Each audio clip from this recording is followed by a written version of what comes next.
I thought family meant protection, until the night my own daughter laughed as her husband struck me. What do you do when the people you love become your greatest threat? In a house haunted by secrets, every shadow hides a betrayal. They wanted my silence. But this time, I'm rewriting the story, and I'm not leaving quietly. I wish I could say that evening began differently, that I hadn't felt that familiar knot of dread the moment I opened my front door and let my family step inside.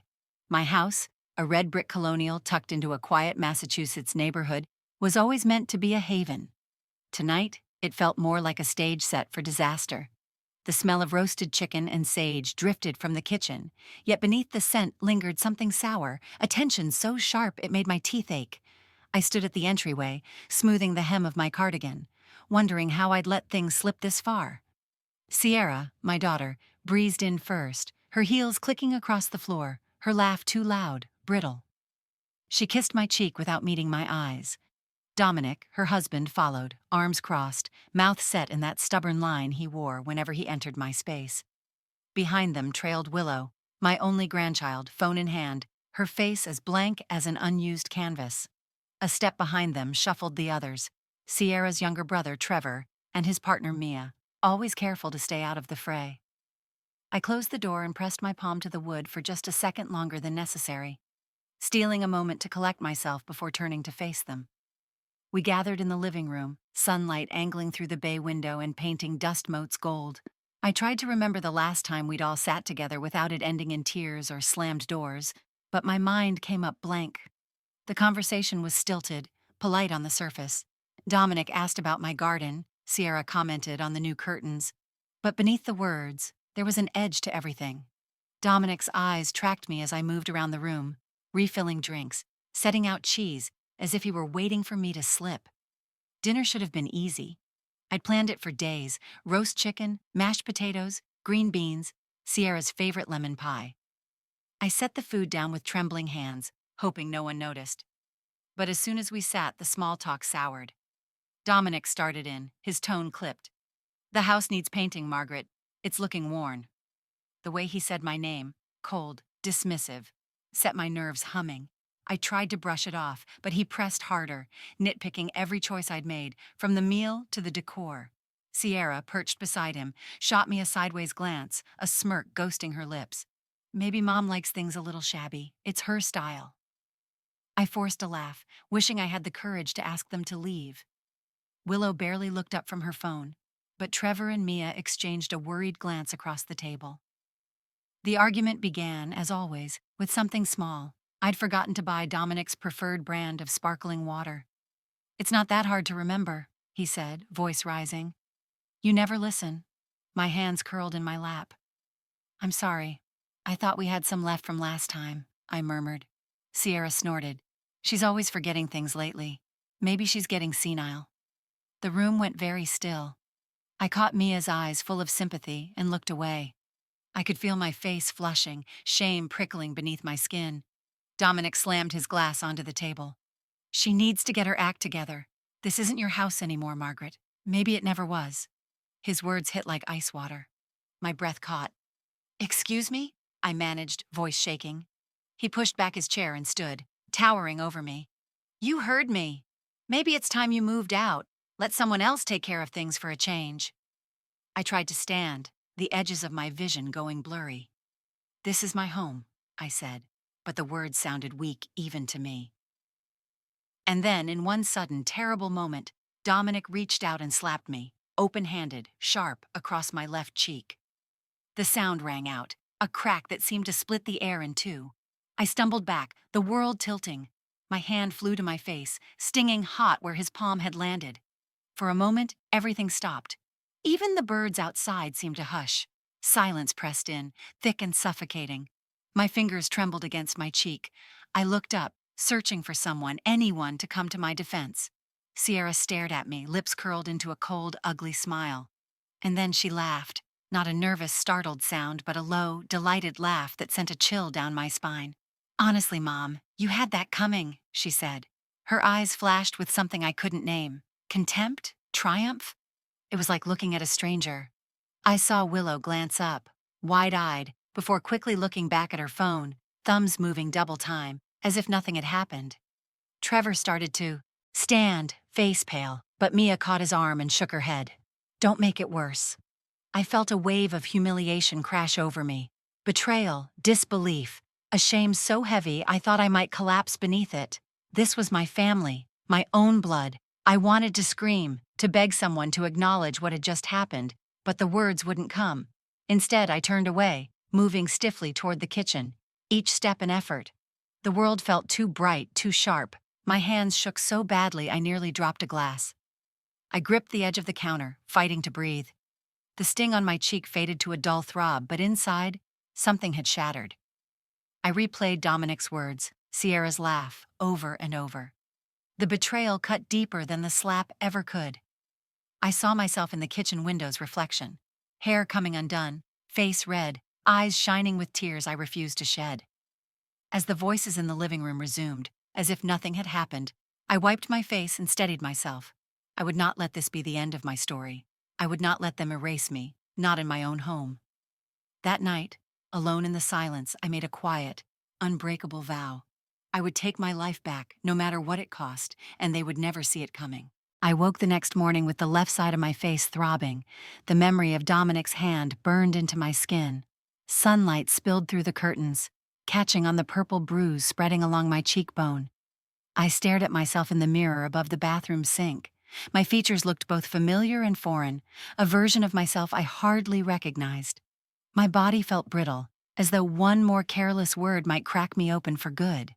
Downstairs, the house was eerily quiet, the air holding the aftertaste of what had happened. For years, I'd played the gracious hostess, smoothing over tension with a smile, offering tea when I wanted to scream. Now every sound, the hum of the fridge, the ticking of the clock, set my nerves on edge.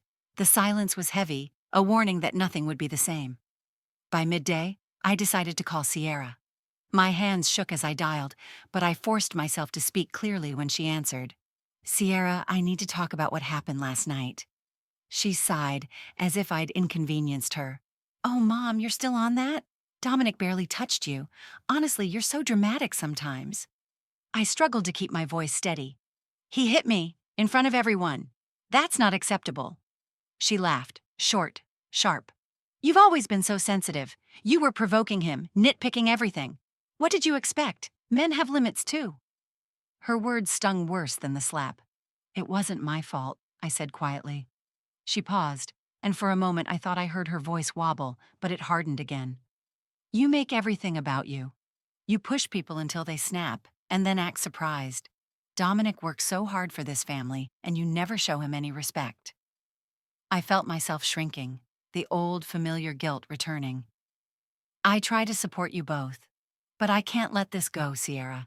This isn't the first time he's spoken to me like this, or to you. She scoffed. You have no idea what our marriage is like. You just see what you want to see. I wanted to reach through the phone, shake her, remind her of the girl she once was. Gentle, stubborn, funny.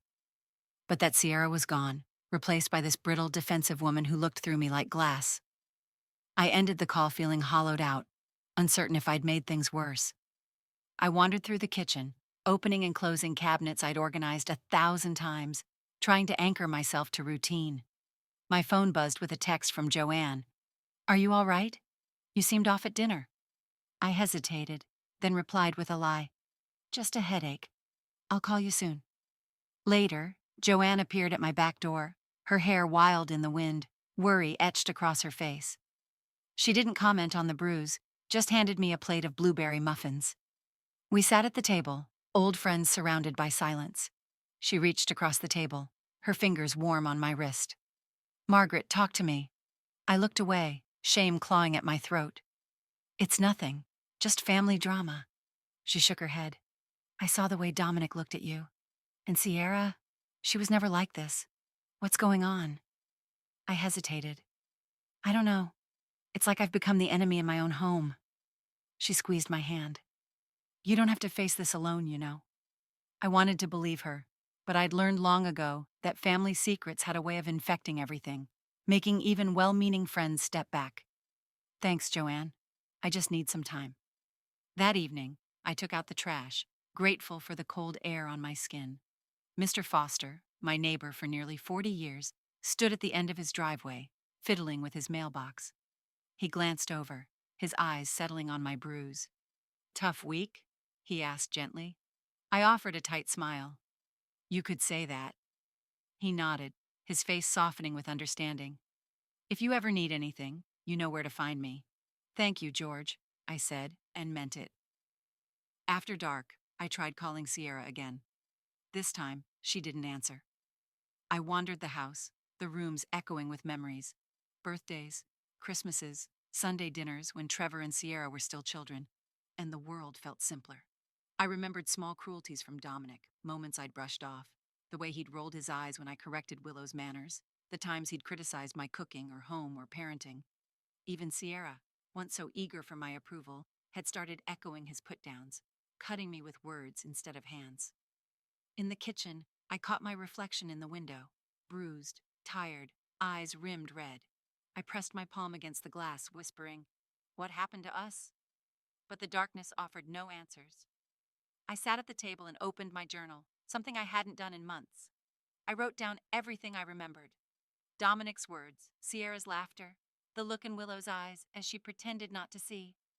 The confusion inside me began to twist, hardening into suspicion. Had I really missed all the signs? Was this the first time, or just the worst? As the house settled into night, I heard footsteps on the stairs, too light to be my own, too heavy to be ignored. Voices drifted through the hallway, just loud enough to catch. "Dominic, you saw her face. She's scared now. We just need to push a little harder, and she'll sign those papers." "Sierra, you think she'll cave that easy?" "She's stubborn. Dominic, she won't have a choice once the lawyer calls. If she won't listen, we'll make her." My breath caught in my chest. I pressed myself against the hallway wall, heart hammering, afraid to move, afraid to be discovered. Sierra's voice dropped to a whisper. "Just make sure she doesn't talk to Trevor or anyone else. We can't have her changing her mind." Dominic's reply was colder still. "I'll handle it. She's always been weak." I crept back to my bedroom, locking the door behind me, every muscle tensed as if bracing for an earthquake. The world I thought I knew had cracked wide open. This wasn't just about a slap or a cruel laugh. This was a plan. They wanted control. Of my house, my money, my life. Sitting on the edge of my bed, I stared at my bruised reflection in the vanity mirror. I traced the purple mark along my cheek and felt the anger start to burn, slow and bright, beneath my fear. This wasn't just a family falling apart. This was a battle, and I'd been drafted without ever being asked. For the first time in years, I understood what was truly at stake. I wouldn't go quietly. If they wanted a fight, I would give them one. The quiet of my bedroom felt suffocating, thick with the ghosts of conversations I'd never had. After overhearing Dominic and Sierra plotting, I barely slept. Instead, I found myself drawn to my journal, the pages thin from years of secrets. Pen in hand, I tried to name what ached inside me, but my thoughts spiraled backward, past last night, past the slap, past even Sierra's childhood, straight into the dim corridors of my own past. It's remarkable how the house you grew up in never quite leaves you. My father was a stern, broad-shouldered man who filled a room with his voice alone. He didn't need to raise a hand. One look could silence us all. My mother, petite and careful, lived in his shadow, flinching at every misplaced word, soothing ruffled tempers, never questioning.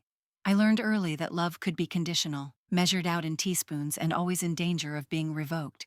I was taught to keep the peace, not to stir the waters.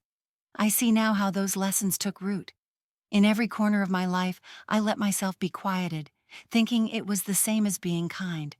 I became the perfect daughter, seen, not heard, thinking it would buy me security. But the price was high.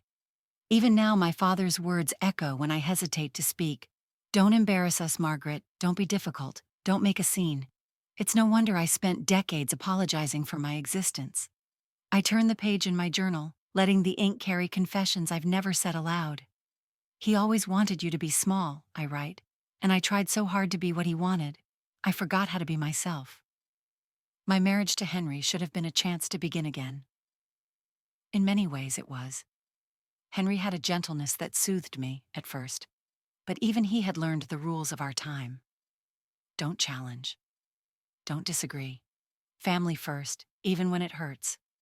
When the children were born, I told myself things would be different.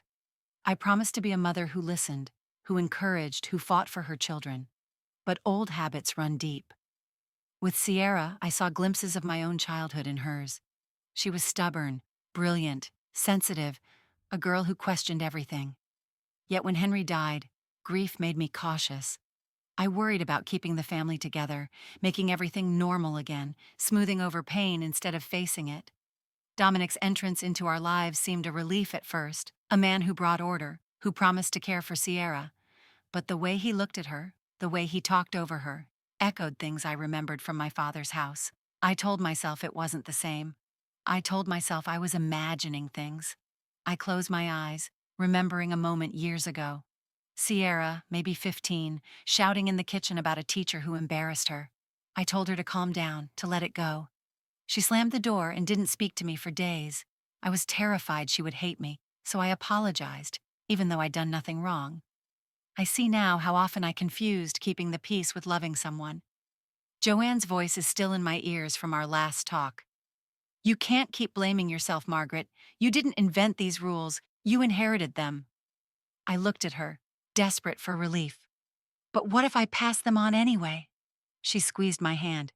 You're the first one to name it. That counts for something. The only way out is through. After Joanne left that day, I wandered through the hallway and stopped by the bookshelf where the old family albums sat, gathering dust. I pulled one down, fingers trembling, and flipped through pages of sepia faces. There was my father, unsmiling in his army uniform, my mother standing beside him, eyes lowered. There was a wedding photo of Henry and me, his hand on my shoulder, my own smile tentative. There were pictures of Sierra as a toddler, her arms stretched wide, and later as a sullen teen, already pulling away. I lingered over one photo in particular, the four of us at the lake, Sierra scowling in the foreground, Willow just a baby on my lap. Even then, Sierra's body language was closed off, her eyes wary. I pressed my hand to the image, the cold gloss of the print making my skin prickle. A few weeks ago, I caught Willow in the kitchen, mocking my habit of humming while I cooked. Her voice was flat, her eyes uninterested. That's not how Mom does it, Grandma. She says it's old-fashioned. I shrugged it off, but I felt the sting. Another echo. Willow was starting to absorb her mother's coldness, learning which emotions were safe to express and which were not. Watching her, I saw the legacy stretching forward another generation. I felt helpless to stop it. That night, I sat at my desk and opened my will.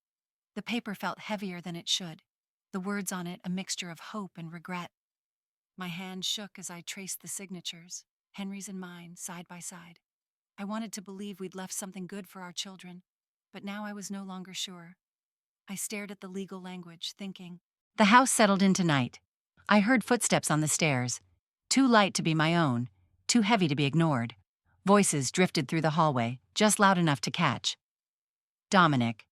You saw her face. She's scared now. We just need to push a little harder, and she'll sign those papers. Sierra. You think she'll cave that easy? She's stubborn. Dominic. She won't have a choice once the lawyer calls. If she won't listen, we'll make her. My breath caught in my chest. I pressed myself against the hallway wall, heart hammering, afraid to move, afraid to be discovered. Sierra's voice dropped to a whisper. Just make sure she doesn't talk to Trevor or anyone else. We can't have her changing her mind. Dominic's reply was colder still. I'll handle it. She's always been weak. I crept back to my bedroom, locking the door behind me. Every muscle tensed as if bracing for an earthquake. The world I thought I knew had cracked wide open. This wasn't just about a slap or a cruel laugh. This was a plan. They wanted control. Of my house, my money, my life. Sitting on the edge of my bed, I stared at my bruised reflection in the vanity mirror. I traced the purple mark along my cheek and felt the anger start to burn, slow and bright, beneath my fear. This wasn't just a family falling apart. This was a battle, and I'd been drafted without ever being asked. For the first time in years, I understood what was truly at stake. I wouldn't go quietly. If they wanted a fight, I would give them one. If my world had felt small before, it seemed to shrink with every passing day. After discovering Henry's hidden letters, I kept them close but unopened, as if holding on to them would anchor me to a life before all this ugliness. But the days following that discovery blurred together in a haze of avoidance and suspicion. The air in my own home had grown heavier, thick with secrets and unspoken threats. It started with the silences. Sierra no longer called to check in, even out of habit. My phone buzzed less and less. First, Joanne stopped reaching out daily, then Mr. Foster's careful waves from his porch became fewer, more uncertain. I understood their hesitation. Dominic's outburst had rattled everyone, but it left me adrift, untethered. My kitchen, once filled with laughter and neighborly visits, now echoed with my footsteps alone. Dominic took advantage of the growing distance, molding the household to his liking. Suddenly dinner was served later, after he came home, not a moment before. I noticed groceries being replaced with foods I didn't recognize, brands I never bought. "It's easier this way," Sierra explained when I asked, her eyes sliding away. "Let Dominic handle things. You just rest." Every time I tried to assert myself, something changed. The house key I'd used for years stopped fitting the lock one afternoon. "You must have mixed up your keys, Mom," Sierra said flatly. Though I knew I hadn't, doors began closing behind me, literally. One evening I returned from a walk to find my bedroom door locked. I knocked, uncertain and humiliated. Dominic opened it after several long minutes, his face smooth and smug. "House rules are different now," he said. "Can't be too careful, right?" He leaned in, voice low. "You do lose things sometimes." I swallowed my anger. "This is still my house," I said, trying to sound firm. He laughed, shaking his head as if I were a child. When I complained to Sierra, she bristled. "You're imagining things, Mom. Honestly, you're making it difficult for everyone. Maybe you should write things down if you can't remember what's what." There was a cool efficiency in her voice that stung more than any slap could. The implication was clear. I was losing my mind, and the more I pushed back, the more alone I felt. Visual reminders of my exclusion multiplied. My favorite armchair disappeared from the living room, replaced with sleek, uncomfortable furniture. Dominic rearranged the house. Pictures moved, family heirlooms packed away. When I asked after them, Sierra shrugged. "We're making space. Don't get sentimental." Everywhere I turned there were whispers. Sometimes I caught Dominic and Sierra in the hallway, voices dropping when I approached. Once I heard my name through the walls. "She's getting worse. We need to be firm." My nerves frayed at the edges. I began to question my own memory, replaying conversations, trying to catch some logic in their shifting explanations. My journal became my only refuge. I recorded every slight, every missing item, every look of contempt. It was the only way I could prove to myself I wasn't imagining it all. Then Dominic's brother arrived. Rhett. His presence was another violation, an intrusion into what little peace I had left. He was younger than Dominic, taller, his voice oily and insistent. He acted as though he'd always belonged, moving around the kitchen as if he owned it. I overheard him talking to Dominic late at night, his laughter sharp and dismissive. Rhett's loyalty was clearly with his brother. He flattered Sierra, called her queen of the house, and treated me with a patronizing politeness that chilled my blood. He rarely addressed me directly, except when offering unwanted advice. "You need a hobby, Margaret. Something to keep you busy. Idle hands, you know?" Sierra's patience for me thinned further in his presence. Any challenge, no matter how gentle, was met with scorn. The day I protested the new locks on my bedroom, she erupted. "You're being paranoid," she snapped. "We're doing this for your own good. You can't keep accusing people just because you don't understand what's happening." The words spilled out before I could stop them. "I'm not confused, Sierra. I know exactly what you're doing. You're trying to push me out of my own home, my own life." Her eyes flashed. "You're losing it, Mom. Honestly, sometimes I think you want something bad to happen, just so you can blame us. Maybe you should see a doctor." I heard Rhett laugh from the other room. The sound made my stomach turn. Sierra stepped closer, her tone lowering. "You always made everything about you.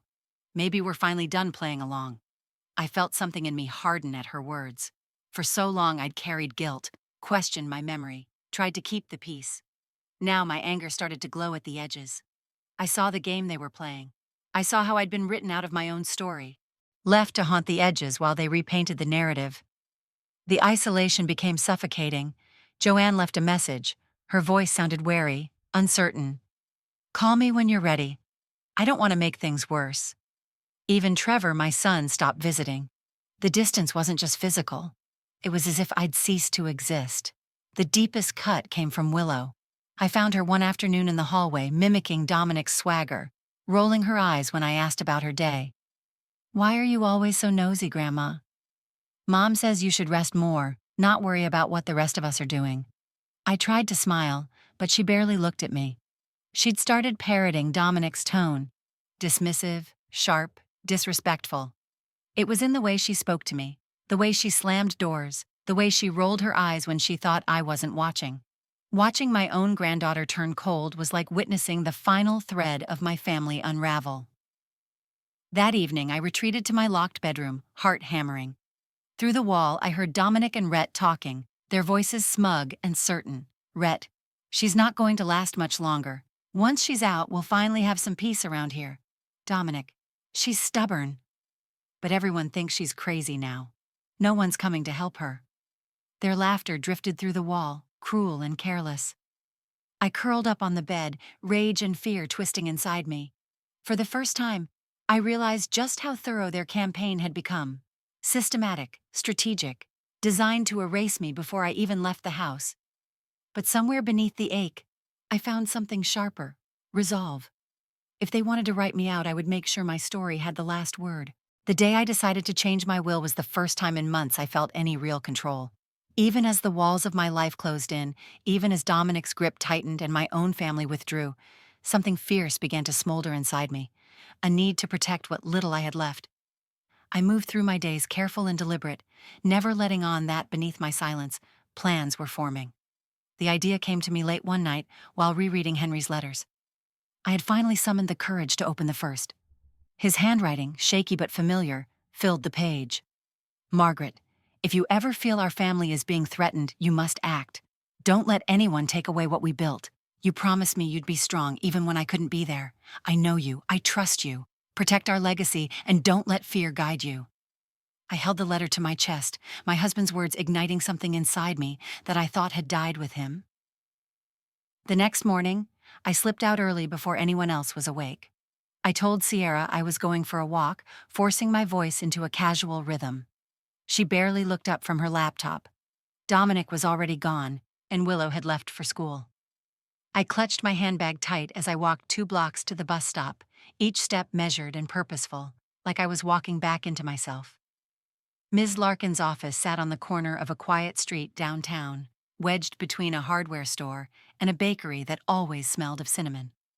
I remembered Henry bringing me here after we updated our will for the first time, years ago.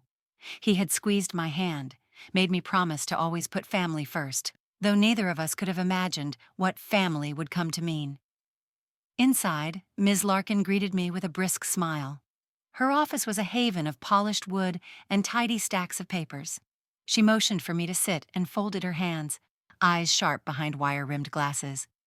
"I have to change my will," I said, my voice steadier than I expected. She nodded, her tone all business. "I thought you might. I've seen the signs for a while now. What's going on?" I hesitated, searching for words that wouldn't sound hysterical. "My daughter and son-in-law. They're trying to force me out. Manipulating, isolating, turning Willow against me. I found out they want control. Of everything." Ms. Larkin's eyes softened slightly. "That's more common than you think, Margaret. But you need to be careful. If they sense something's changing, they might push harder. You're still competent in the eyes of the law, but they could contest. Are you ready for that fight?" I swallowed hard, then nodded. "I won't let them destroy what Henry and I built. This house, this legacy, it isn't theirs to take." She studied me for a long moment, then pushed a stack of forms across the desk. "We'll keep this quiet. I'll file everything through my office, no digital trails they can access. But you need to keep these new documents hidden until it's official. And burn anything old you don't want them finding." The word burn sounded final, cleansing. I left Ms. Larkin's office with a manila envelope heavy in my bag and a new sense of purpose in my chest. The bus ride home gave me time to remember Henry's other promise, made on a rainy night before he passed. We sat together, hands intertwined, the rain streaking the window. If you ever have to choose between keeping the peace and doing what's right, promise me you'll choose yourself, Margaret. I didn't always do that for you. Be braver than I was. I pressed my fingers to the window, reliving the warmth of his words. As I entered the house, the stale silence returned, but I felt different walking through it. I moved carefully, clutching the documents close to my chest. Sierra was upstairs, and Dominic was nowhere to be seen. The only person in the kitchen was Connie, our housekeeper for more than a decade. She had always known how to fade into the background, her loyalty quiet but unshakable. She glanced at me as I entered, her brow creased. "You all right, Mrs. Moore?" Her voice was low, kind. I nodded, searching her eyes for judgment and finding only concern. "I have something important to do. I need your help. Can I trust you?" Connie nodded, her hands stilling on the sink. "You always could, ma'am." I hurried to my room, Connie trailing behind, keeping watch in the hallway. Inside, I pulled out the envelope from my purse and tucked it into an old knitting basket, stuffing balls of yarn around it. My hands trembled as I hid the new will and power of attorney forms, every muscle tense with fear and hope. Then I unlocked my bedside drawer and removed the old will and years of family paperwork, birth certificates, bank statements, Henry's faded letters I had already read and cherished. That night, after everyone else had gone to bed, I carried a small stack of papers to the backyard. Connie followed, standing sentry by the porch steps. I knelt by the fire pit, lit a match, and watched the flames consume the old documents.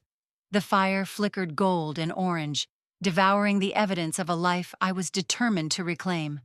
As the last page curled into ash, I felt something shift inside me. I was still afraid, but there was defiance beneath it now. A hard, bright resolve that I hadn't felt in years. For the first time, I imagined a future where I was the author of my own fate. Back inside, Connie poured 2 cups of tea and pressed one into my hands. "You did the right thing, Mrs. Moore," she said. Her presence was steadying, a balm to the isolation I'd endured for weeks. I looked at her, my throat tight with gratitude. "Thank you, Connie. I couldn't have done this without you." She smiled, lines deepening around her eyes. "You're stronger than you think. Don't let them make you small." That night, I slept better than I had in months, hope flickering in my chest. But hope can't hide forever.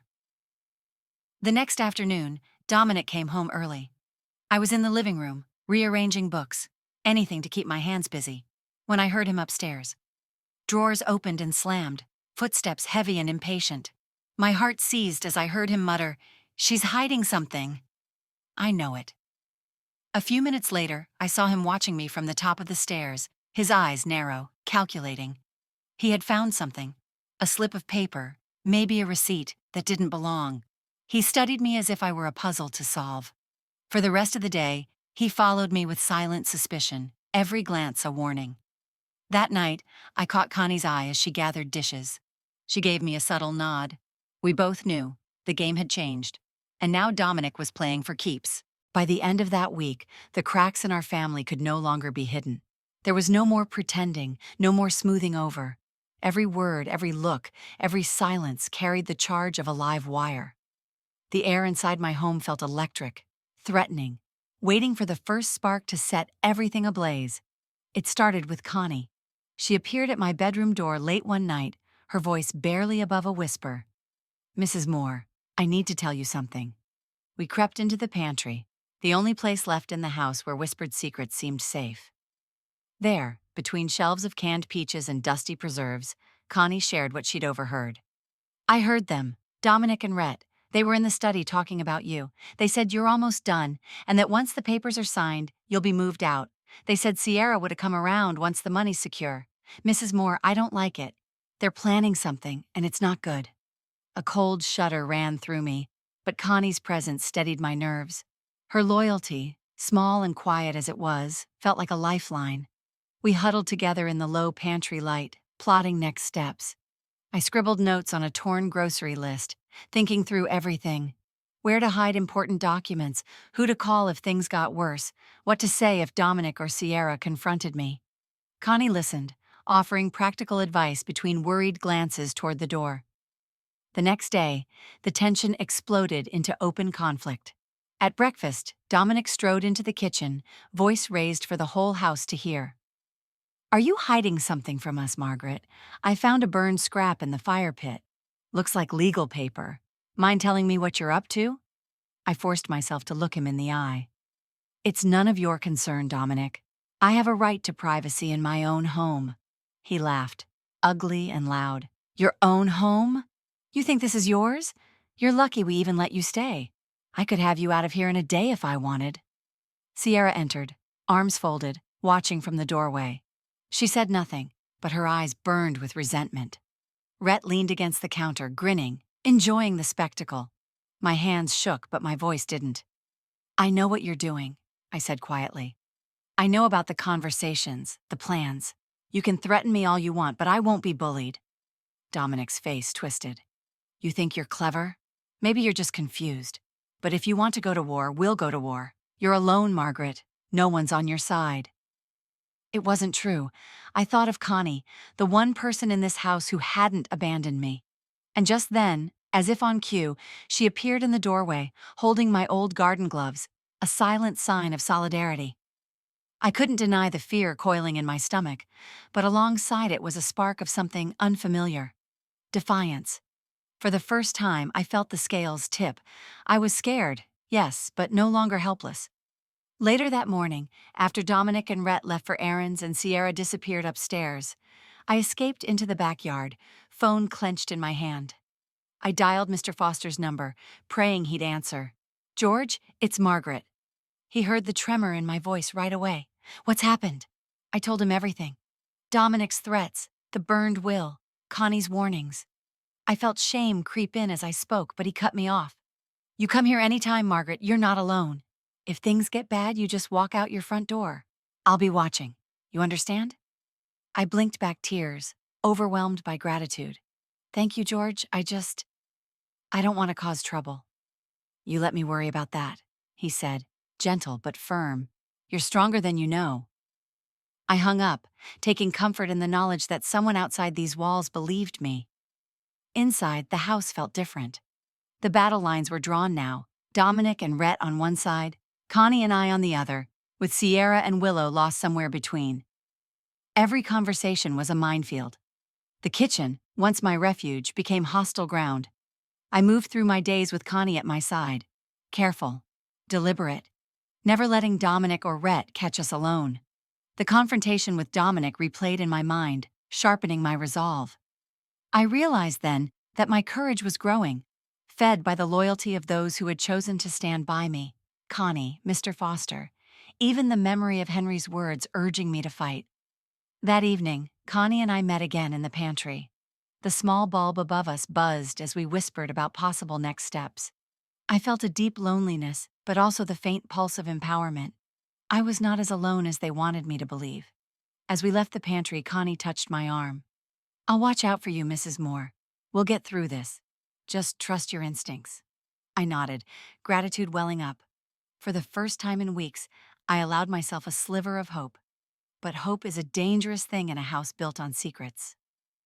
That night, as I lay in bed, Zrenia, my phone vibrated on the nightstand. No one called this late. Not anymore. I answered on instinct, my heart hammering. A voice, low and unrecognizable, whispered through the line, "You can't trust everyone in your house. Someone you count on is working against you. Be careful, Margaret. Watch your back." The line went dead. I sat in the darkness, the warning echoing through me. I glanced toward the door, where the shadows seemed suddenly deeper. Someone inside my home was not who they seemed. Fear and suspicion churned together in my chest, but I would not let it paralyze me. Instead, I made a decision. I would fight, no matter who stood with me or against me. I knew something was wrong the moment Dominic insisted we have dinner together. "A proper family meal," he announced, voice loud and final, as if he were hosting a celebration instead of staging a spectacle. Sierra nodded along, not meeting my eyes. Rhett set the table with performative enthusiasm, each fork and knife aligned like soldiers ready for battle. Willow drifted through the room, her face shuttered, glancing at Dominic as if waiting for cues. I helped Connie with the food in the kitchen, hands shaking as I ladled soup into bowls. Connie leaned close. Don't let them get to you. Remember what we talked about. I tried to smile, but my nerves jangled with every clang of silverware. Tonight felt different, staged, pointed, like I was the only one who hadn't seen the script. We sat in brittle silence. The clink of glass and scrape of plates sounded unnaturally loud. Dominic sat at the head of the table, Sierra on his right, Willow on his left. Rhett lounged nearby, drumming his fingers. I felt every eye flick toward me, watching for weakness. The tension twisted my insides, but I straightened my back, refusing to let them see me shrink. Halfway through the meal, Dominic cleared his throat, his fork poised midair. "Margaret, I think it's time we talk about what you've done." His words were slow and theatrical, meant to draw blood. I set my fork down, pulse hammering in my ears. "What is it you think I've done, Dominic?" He slammed his glass down, wine sloshing onto the tablecloth. "You know exactly what. This family used to be happy before you started meddling, before you started spreading lies, burning documents, stirring up trouble." His gaze cut into me, daring me to deny it. The room fell silent, except for the steady tick of the grandfather clock in the hallway. I felt Connie tense beside the kitchen doorway, her presence an anchor. Sierra spoke, her voice brittle. "Dominic's right, Mom. Ever since Dad died, you've tried to control everything. You can't stand that someone else is in charge." I stared at my daughter, heartbreak throbbing in my chest. "Is that really what you think?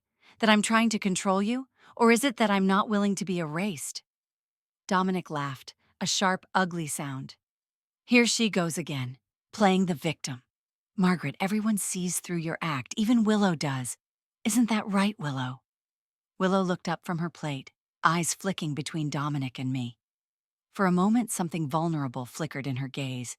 Then her jaw set, her voice cold. "You're always making drama, Grandma. Mom says you just want attention." A plate slipped from my hands and shattered on the floor, the sound slicing through the tension. I bent to pick up the pieces, but my hands were trembling so badly I couldn't manage it. Connie hurried over, kneeling beside me. Her hand found mine, a silent comfort in the midst of humiliation. I stood, feeling every eye on me. My resolve wavered, then hardened. I would not let Dominic make a spectacle of my shame. I took a deep breath and faced them all. "You want the truth? Fine. Here it is. Dominic has been manipulating and isolating me for months. He's changed the locks, controlled the money, turned my own daughter and granddaughter against me. And you let it happen, Sierra. You stood by and laughed when he hit me. You've both chosen to believe the worst about me, but I will not let you rewrite my life for your convenience." Sierra bristled, crossing her arms. "You're paranoid. You've always imagined threats where there are none." Dominic pushed his chair back, standing over me. "You're losing it, Margaret. Everyone sees it. You should be grateful we're even trying to help you." I met his stare, refusing to flinch. "You're not helping, you're destroying, and I won't be silent about it anymore." For a moment, the room hung in suspended disbelief, no one quite sure who would move first. Rhett finally snorted. "She's just bitter because she lost control. Let it go, old woman." I turned to Willow, voice shaking but clear. "Willow, you don't have to become like them. You don't have to treat people this way to be strong." She looked away, silent. Sierra stood, her voice shrill. "Stop trying to make this about you. If you keep acting out, maybe you should leave. Maybe you don't belong here anymore." I felt the words like a physical blow. For so long, I had let their approval define my worth, my sense of belonging. Now, surrounded by their contempt, I saw the truth with blinding clarity. My home, my family, these things could not be given or taken by anyone but me. I belonged to myself, and that would have to be enough. The argument swelled, voices colliding, Dominic's threats, Sierra's accusations, Rhett's mocking. But for the first time, I didn't shrink. My fear had burned away, replaced by a cold, righteous anger and a grief for what had been lost. Finally, Connie broke in, her voice cutting through the noise. "That's enough, Mrs. Zrenia." My phone vibrated on the nightstand. No one called this late, not anymore. I answered on instinct, my heart hammering. A voice, low and unrecognizable, whispered through the line, "You can't trust everyone in your house. Someone you count on is working against you. Be careful, Margaret. Watch your back." The line went dead. I sat in the darkness, the warning echoing through me. I glanced toward the door, where the shadows seemed suddenly deeper. Someone inside my home was not who they seemed. Fear and suspicion churned together in my chest, but I would not let it paralyze me. Instead, I made a decision. I would fight, no matter who stood with me or against me. The morning after that disastrous dinner, I woke with a clear sense of what needed to be done.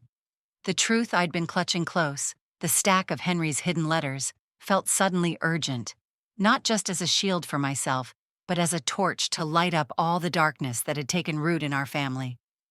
I spent hours rereading each one, piecing together the warning Henry had left. It was more than comfort. It was a weapon. By afternoon, I couldn't bear another day of silence and secrets. I called everyone to the living room. My voice was steady, formal, so much so that even Dominic looked wary. Sierra and Willow appeared together, eyes puffy, arms folded. Rhett hovered by the door, restless. Connie lingered in the hallway, her presence a silent promise. I set the box of letters on the coffee table, my fingers trembling. "I found something you all need to hear," I said. "These are letters from Henry. They were hidden for years. What's in them changes everything." Dominic scoffed. "What is this, Margaret? More melodrama?" I ignored him. I pulled out the first letter, Henry's handwriting looping across the page. My voice shook only at first, but grew stronger as I read. "Margaret, if you ever find this, it means I couldn't tell you in person. There are things about Dominic I learned near the end, things you need to know for your own safety. He was investigated for financial fraud at his last job. He used your daughter's name to cover his tracks. Sierra refused to see it, but I tried to protect her. Please, if it's not too late, protect yourself. And protect Willow. Love, Henry." I finished reading and looked up. The room was silent, every face frozen with shock. Sierra's voice broke first, shrill and trembling. "That's not true. You're making this up. Dad was confused near the end. Dominic told me all about those accusations, and it was nothing." But even as she spoke, her eyes darted away from Dominic, searching his face for reassurance.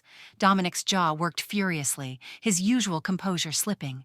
"She's lying," he snapped. "She's trying to turn you against me. Letters? Anyone could have written those." I set another letter on the table, sliding it toward Sierra. "Your father was never a liar. He saw what you wouldn't. And you, Dominic, you lied to all of us." A flush crept up Dominic's neck. "You have no proof. None of this changes anything." I turned to Sierra, gentler now. "You deserve better, Sierra. You always did. You let him tell you who you were, and now you're letting him tell Willow too." Something inside her cracked. She spun on Dominic, voice shaking with years of pain. "You said you'd changed. You said Dad was lying. All these years I believed you. I let you control everything. I let you turn me against my own mother." Dominic stepped toward her, hand raised, but Sierra shrank back, flinching. For a moment, I saw the little girl she once was, desperate for safety. The mask fell from Sierra's face, grief and anger pouring out. "I protected you, Dominic. I lied to myself about who you were. You made me believe I was weak, that I deserved every insult, every threat. I was wrong." Her words were raw, unguarded. "I'm sorry, Mom. I'm so sorry." Tears filled my eyes, and I crossed the room to her, arms open. She came to me, and for a fleeting second, we stood together, just mother and daughter, the years of resentment trembling between us. It was not forgiveness, but it was something. Willow looked on, confusion clouding her face. Rhett broke the moment, muttering, "What a show." But his voice was hollow, the bravado gone. It was then that Joanne arrived, having let herself in the back door. She took in the scene with practiced calm, her gaze sweeping from Sierra's tears to Dominic's rage. "I heard yelling from the street. Is everyone all right?" Connie answered before I could. "Things are finally coming out, Ms. Williams, long overdue." Joanne crossed to me and squeezed my hand, grounding me. "You did the right thing, Margaret. Truth has a way of surviving even the worst storms." Before I could respond, red and blue lights flashed outside, casting garish colors across the windows. The sharp knock at the door made everyone freeze. Connie hurried to answer, returning with 2 uniformed officers. One spoke, his voice neutral but firm. "We received a call about possible elder abuse in this home. We'll need to speak to everyone separately." Dominic tried to bluster his way through, But the officers insisted. Sierra and I sat together on the couch as one officer took notes, the other quietly observing Dominic's growing agitation. Willow watched, wide-eyed, as everything she thought unshakable about her family began to break apart. Joanne sat beside me, her hand never leaving my arm. I felt exhausted, wrung out, but also lighter than I had in months. The truth was, finally out in the open, messy, complicated, undeniable. As the police spoke with each family member, I realized there was no going back to the way things had been. Secrets had been dragged into the light, and though the consequences would be severe, I was no longer alone. For the first time, I felt the faintest possibility of peace, even in the midst of chaos. The world slowed to a surreal crawl after the police arrived, their presence slicing through the house's tension but offering no comfort. The blue and red lights flickered across the walls, making everything, pictures, wallpaper, even my own hands, look unfamiliar. Officers moved from room to room with calm, practiced precision, their voices hushed, their questions clinical. Dominic tried to regain control, his tone oily and defensive, but the officers gave nothing away. I sat on the living room sofa, my hands shaking, as an officer with kind eyes asked me to recount what had happened, everything. I found myself staring at the bruises on my knuckles, my voice strange in my own ears as I told my story from the beginning. The officer nodded, taking notes, never interrupting. In the background, I could hear Willow's thin voice, scared and small, answering her own round of questions. Connie stood nearby, her posture straight, her presence a silent show of support. Dominic was separated from us, seated in the dining room where two officers asked him about the accusations: financial manipulation, emotional cruelty, the physical slap. He blustered at first, insisting it was all a misunderstanding, that I was confused and unwell. But the officers pressed him, and I saw sweat bead along his hairline. In the hall, Sierra waited for her turn, arms folded, jaw clenched. I could see the storm inside her, shame, anger, and something like relief, all warring for control. When it was her turn, she answered in clipped, shaky sentences, her hands twisting a tissue until it shredded. As the officers gathered statements and documented everything, the house itself seemed to breathe, relieved perhaps to finally see the truth dragged into the light.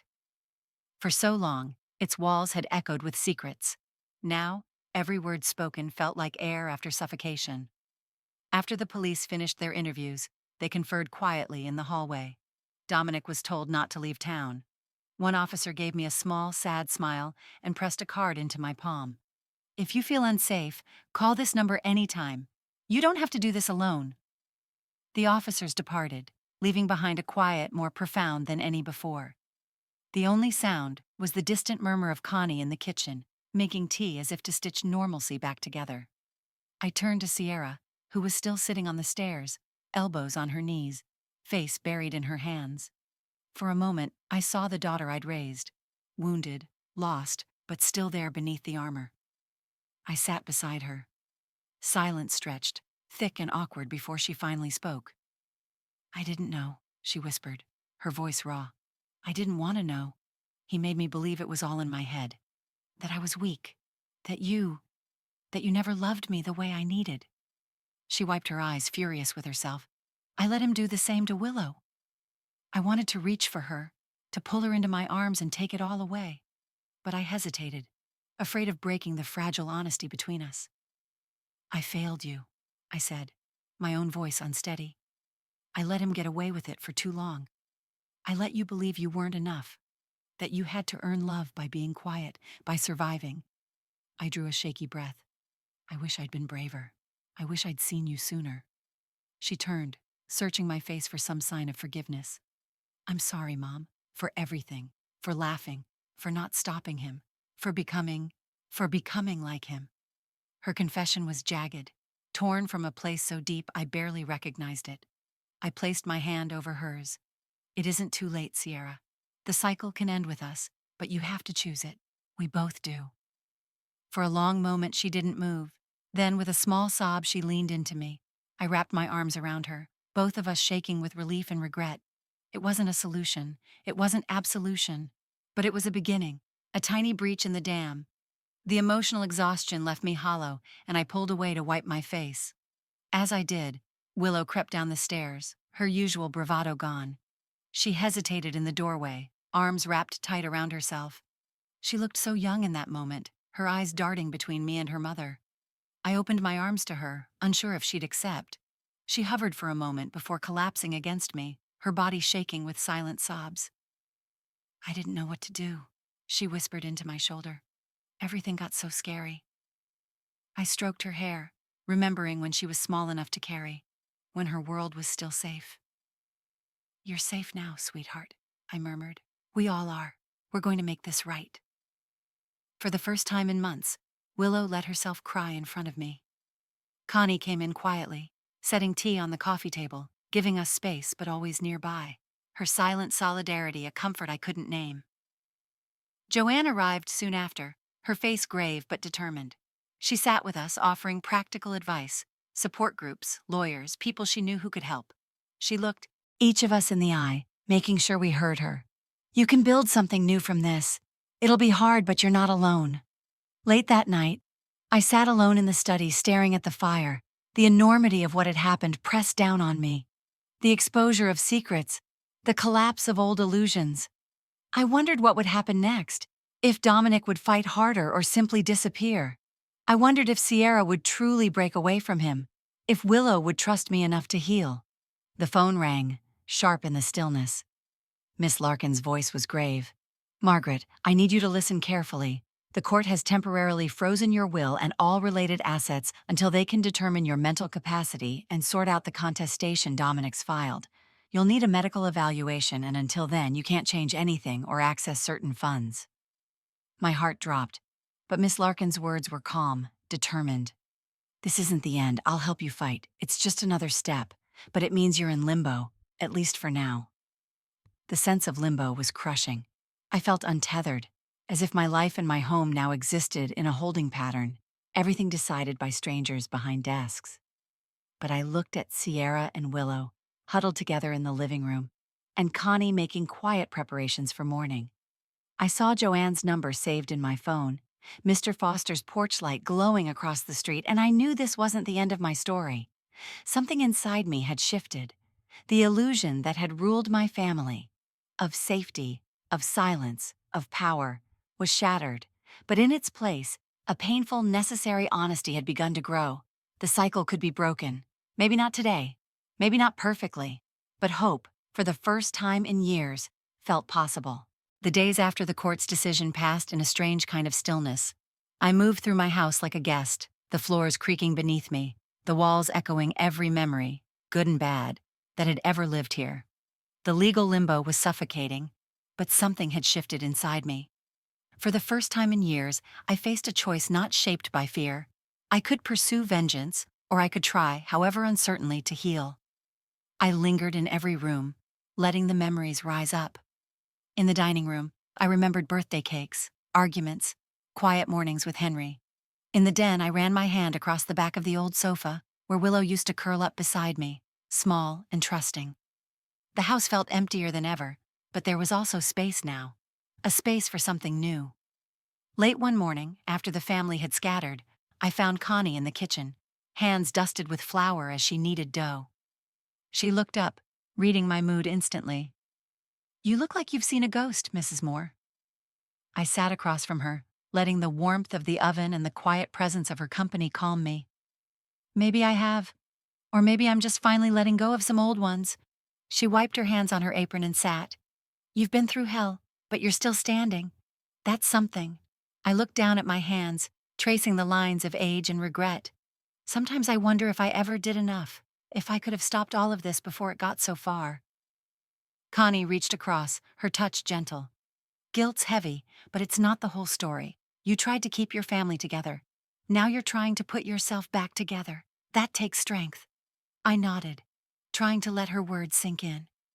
"There's a part of me that wants them to pay, for everything they took, for every lie, every slap, every time they made me feel invisible. But then I think, what would that make me? Who would I become if I let bitterness lead me?" She squeezed my hand. "You get to choose. That's the power they can't take from you."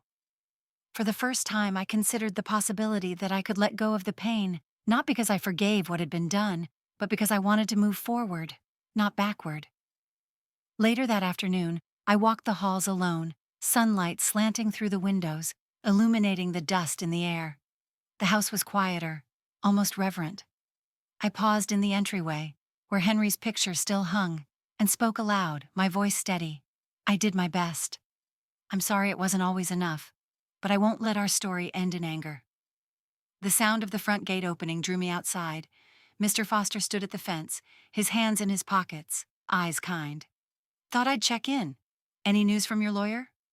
I shook my head. Not yet. Everything's on hold. He motioned for me to join him on the porch. We sat together, old friends in companionable silence, the spring air carrying the promise of new beginnings. Finally, he spoke. I've been thinking, he said. You'll have your day in court. But it's not just about the will, you know. It's about showing you're strong, clear-headed, and ready to make your own choices. You need to tell your story, truthfully. Not just what happened, but who you are. I listened, absorbing his advice. It's strange, George.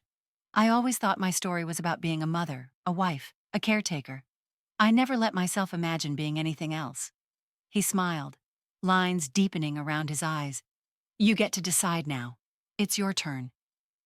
We discussed strategies, gathering statements from neighbors, keeping journals, even asking Connie to testify. Mr. Foster offered to help organize paperwork, lend his credibility as a neighbor who'd seen the family dynamics up close. I felt a slow, steady current of hope rise in me. I was no longer trapped. I had choices. That night, as twilight stretched shadows across the floors, Sierra came to me. She hovered in the doorway, uncertain, arms wrapped around herself. Can I talk to you? Her voice was small, almost childlike. I nodded, moving aside so she could sit on the edge of my bed. The air between us was heavy with words unspoken. She took a shaky breath. I need to say something. I'm sorry, for everything, for not protecting you, for letting Dominic control me, for turning away when you needed me most. I watched her, seeing the depth of her pain. We both made mistakes, but you're here now. That matters. She wiped her eyes, voice trembling. The lawyer called me. They said I might be needed in court. I want to testify, for you, against Dominic. I know what he did. I know what I let him do. The magnitude of her offer hit me hard. This wasn't just an apology. It was a choice, the same kind I faced. Vengeance or reconciliation. Could I accept her help without letting the bitterness linger? Could I believe that we might actually change? I reached for her hand. Thank you, Sierra. If you're sure, if you're ready to tell the truth, I want you there with me. She nodded, relief and fear mingling on her face. I am. I want to break the pattern, for Willow, for us. We sat together in silence, the weight between us easing just a little. It wasn't forgiveness, not yet, but it was a start. As the night deepened, I walked through my home one last time. The darkness no longer felt menacing. It felt honest. Every shadow belonged to me now, every room holding both loss and possibility. I stood in the backyard under a sky bright with stars and made my decision. I would fight for my life, not just in court, but in every small daily act of choosing hope over resentment, connection over isolation. I pictured a future where the house was filled with new laughter, new friends, where Willow could visit without fear, where Sierra and I could learn to speak honestly. I knew it would not be easy, but the first step had been taken. For the first time in years, I felt free, not because the battle was over, but because I had finally chosen myself. The courthouse was colder than I expected. The marble floors echoed every footstep, and the air hummed with tension. I clutched my handbag tight, Sierra walking just ahead of me, her shoulders set and determined. Connie and Mr. Foster waited in the gallery, their eyes bright with worry and support. I met their gaze as I entered, feeling the steady anchor of their presence. Dominic was already there, flanked by his attorney, a woman with sharp eyes and a mouth set in a permanent line. Dominic wore his favorite suit, but there was a new haggardness about him. He didn't look at me. The judge entered, her robe dark as storm clouds, her face unreadable. We all stood. I kept my back straight, refusing to be small. I thought of Henry, his letters, his promises, and of Willow, watching from home, her world so fragile, her future not yet decided. The lawyers began with dry, procedural arguments. Dominic's lawyer insisted I was no longer fit to manage my affairs, painting a picture of confusion and incompetence. Ms. Larkin countered with evidence, my journals, medical reports, the testimony of neighbors like Mr. Foster, and Connie's steady recounting of the manipulation and isolation. The judge listened, her gaze moving from witness to witness, taking it all in. When it was my turn, I walked to the stand on legs that felt too light and too heavy at once. I placed my hand on the worn Bible and swore to tell the truth. Ms. Larkin's questions were gentle at first. "Margaret, can you tell the court in your own words why you changed your will?" I cleared my throat, voice steady but soft. "My late husband and I built a life on trust and respect. That changed. I was isolated, manipulated, and hurt in my own home. I changed my will to protect myself and what Henry and I worked for. I wanted to reclaim my life and to break a cycle that's run too long in our family." Dominic's lawyer tried to rattle me. "Isn't it true that you've shown signs of confusion? Forgotten things? Made mistakes?" I met her gaze. "Yes, I've made mistakes. I'm not perfect. But confusion isn't incompetence. Being hurt isn't the same as being helpless." The judge nodded for Sierra to take the stand. Sierra's testimony was quiet, but devastating. "I let Dominic control me. I let him turn me against my mother. I saw him hit her. I saw him steal from her. I was afraid, but I am not anymore. I want to make it right for my daughter's sake." Dominic's mask cracked. His voice rose, indignant, desperate. "She's lying. They're all against me." His lawyer tried to regain control, but it was too late. The gallery murmured. The judge's gavel called for order. The closing statements followed, voices clashing. Ms. Larkin's words rang clear. "This is not just about money.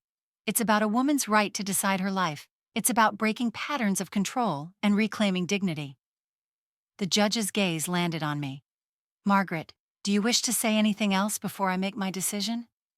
I stood, looking at each face in the room. I spent most of my life trying to be what others needed. I kept quiet, thinking it was love. But silence is not love. I am not here out of vengeance. I am here because every person, every mother, every daughter deserves to belong to herself. This is not just about my family, but about how we break cycles, how we choose strength and kindness, even when it's hard. The judge took a long moment before speaking. "This court finds the changes to the will valid. The evidence supports Ms. Moore's competence and autonomy. Dominic Moore, the allegations of abuse and financial misconduct will be forwarded to the relevant authorities. The court further recommends ongoing support for all family members affected." Relief flooded me, so fierce it left me weak. Sierra grabbed my hand and Connie and Mr. Foster embraced in the gallery. Ms. Larkin smiled, her eyes soft for the first time in weeks. As we gathered our things, Willow entered the courtroom, her face pale but resolute. She walked straight to me, pressing a worn envelope into my palm. "I found this," she said quietly. "I didn't know if it mattered, but I thought you should have it." Her hands shook, but she met my gaze, searching for approval. I opened the letter right there, Henry's familiar handwriting spilling across the page. "If Willow ever needs proof of what matters, tell her she is stronger than she knows. Tell her that love means fighting for the truth, even when it's hard. Our family can be better, if we choose it." Tears slipped down my face, relief, sorrow, hope all at once. The judge looked on, understanding the significance.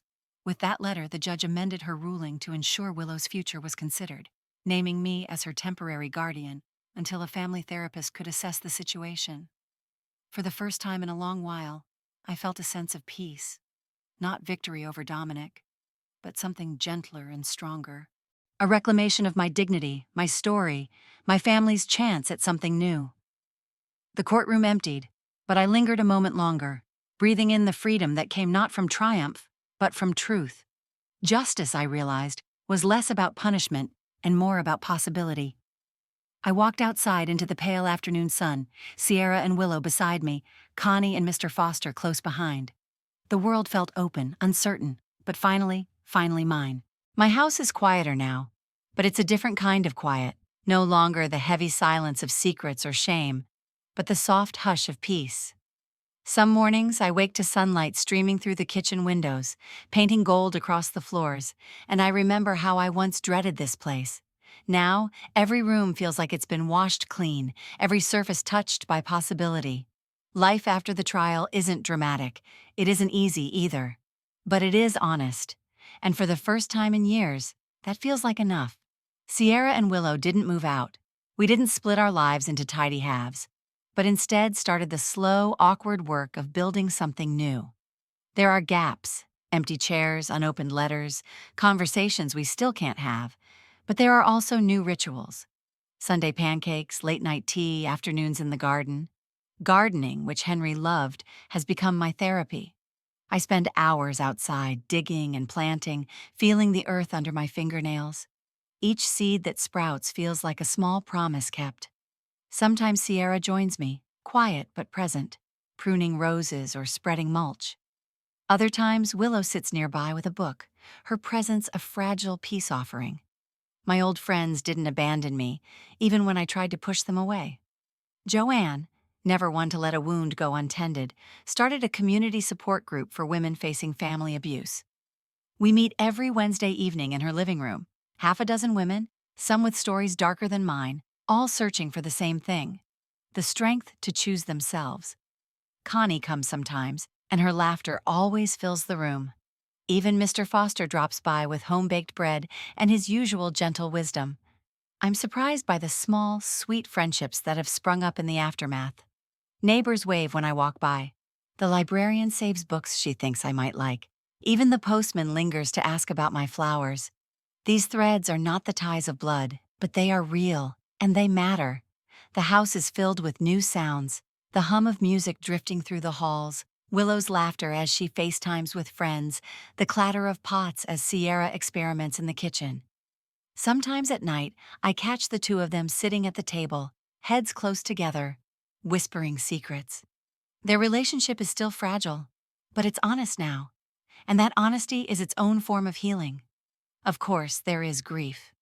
There are days when the weight of everything lost sits heavy on my chest. Henry's absence, the family we once pretended to be, the trust I misplaced. Sometimes I stand at the back window and remember how lonely I felt before all of this, how I believed silence would keep us safe. I grieve for the time wasted in fear and resentment. But I also feel hope, bright and insistent, growing with every new morning. One afternoon in early spring, Willow joins me in the garden. She kneels beside me, digging in the dirt with careful hands. For a while, we work in silence, the sun warm on our backs. Finally, she speaks, her voice thoughtful. "Grandma, do you think people can really change? Or do families just keep making the same mistakes over and over?" I pause, thinking carefully before I answer.